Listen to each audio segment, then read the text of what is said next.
Tell us how you can support infection control. An interview question, she was asked to tell them how she can support infection control.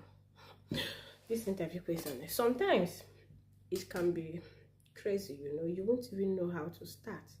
But first of all, you need to understand what is infection control and how to support infection control.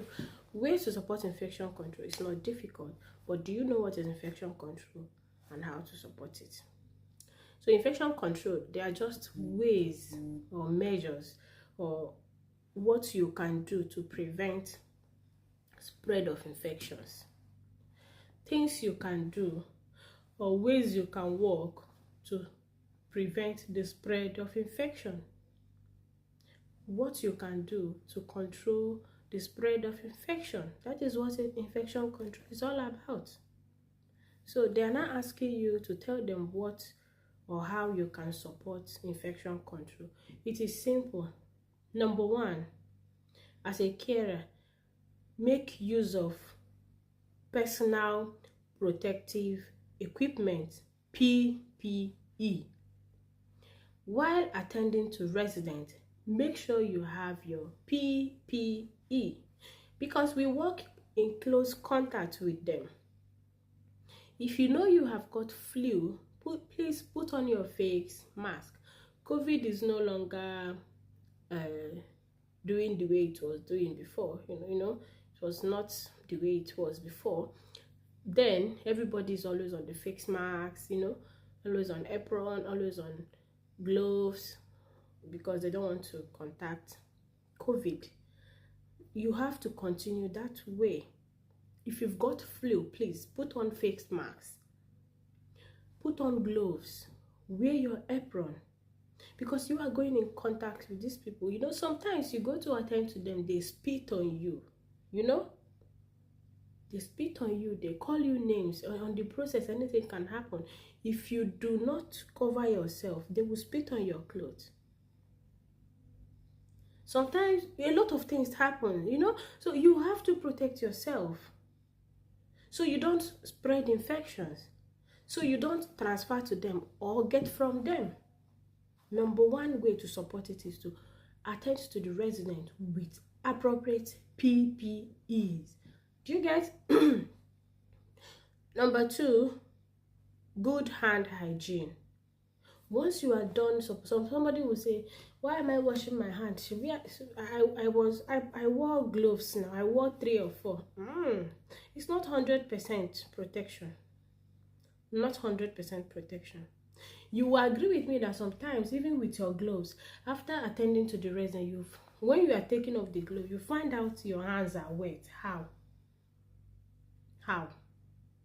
So you must wash your hands after giving personal care. Another one I have here is proper disposal of waste. When you are finished giving personal care to the resident, you take off your apron, you take off your gloves, fold it in, and you put in the bin. If it's yellow bin, you put it in the yellow bin. If it should be in the yellow bin, you put in the yellow bin. If it should be in the red, because it was soiled, you put in the red. Now their clothes, you don't mix it. If they have poo on their clothes, you don't have to take it and put it where normal one, just dirty clothes. No, you have to tie it in a red bag or in the red in the red bag, so they will know, the laundry will know that this cloth is soiled. They wash it differently. So you must have to dispose waste and soiled clothes properly. Otherwise, it can contaminate. There will be what they call cross-contamination. Okay, I've mentioned 3. Appropriate use of PPE, personal protective equipment. Good hand hygiene, always washing your hand after attending to the resident. Not just here. You have to start from here. Always wash it. The next one is cleaning and disinfecting at all times. If they finish having their bed baths, you've hoisted them and put in the wheelchair, take off the bed sheet. You know, they have, it depends on your home anyway, but there's something they spray on it, disinfectant, and use your wipes to clean the bed, so that if they are soaked, you know, somehow they are soaked, you know, they are wet, so you can wipe off the bed, so they will not come back and lie on the way that have stained the bed. You finish doing something in the kitchen, use disinfectant, spray, wipe everything off. Okay, yeah. So another one is staff awareness, regular training, updating people on infection control protocols and practices. So imagine yourself in the interview room and they ask you this question. Now they ask this girl, tell us how you can support infection control, or what do you understand by infection control? Infection control are practices and measures on how to stop the spread of infection. Infection control are practices and measures taken to prevent the spread of infection. You know, this is the definition. They are ways you walk that protect everybody from the spread of what? Infection. Very easy. Infection control, they are measures, ways, practices, how you do your job to protect, to stop or prevent the spread of infection. That is what it means. Infection control, how do you control infection? How do you support infection control? Do not be deceived by the English or how they put it. How do you support infection control? How do you do infection control? How do you control infection?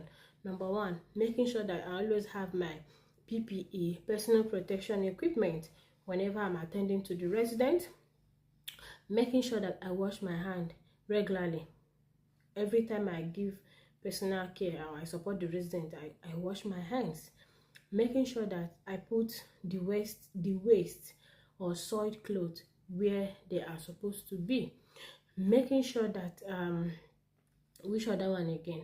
Making sure that I get disinfectant to disinfect the surfaces, their bed, anytime we are done, you know, disinfect everywhere that we have worked on the surfaces, so that nobody will come there to put their hands on it, and you know, and also staying up to date with training about infection control, the policies and practices. It is very simple like this. Okay, do not allow the English to deceive you.